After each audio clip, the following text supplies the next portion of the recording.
Ce sera l'un des dossiers importants de la session qui s'ouvre donc demain à l'Assemblée de Corse.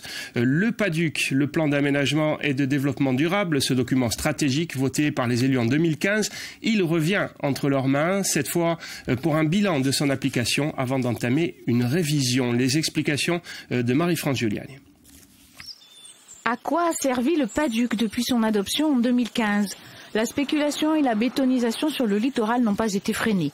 Demain, les élus de l'Assemblée de Corse doivent en dresser le bilan avant d'engager la procédure de révision. Le plan d'aménagement et de développement durable a été sans effet, voire très peu efficace.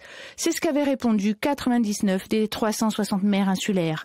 Le questionnaire avait été l'occasion de réclamer des dispositions particulières, notamment sur la loi montagne. Ce qu'il faudrait, c'est avoir la possibilité de définir le groupement traditionnel d'habitation, c'est-à-dire de l'habitat un petit peu diffus, et que l'on puisse donner la possibilité à nos administrés de pouvoir faire leur maison à côté de celle de leurs parents, tout simplement. Avec le PADUC, les élus territoriaux ont le pouvoir de décider de la préservation des espaces et de l'urbanisation, de préciser où s'appliquent les restrictions, de différencier les territoires pour intégrer notamment la loi qui prévoit zéro artificialisation nette en 2050.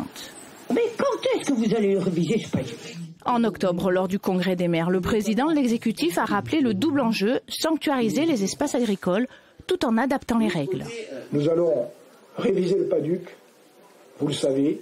Les maires seront au premier rang des élus associés dans cette révision pour corriger un certain nombre de déséquilibres issus d'un cumul de contraintes qui interdit aujourd'hui aux maires, et notamment et principalement aux maires de l'intérieur, de délivrer des permis, et par exemple des permis pour les résidences principales. Pour élaborer le PADUC, il avait fallu 2 ans de concertation avant d'arriver au vote fin 2015.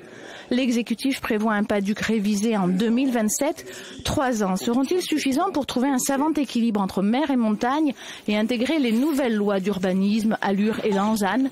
Certains en doutent, d'autant que cette révision a pris du retard. Elle aurait dû intervenir en 2021.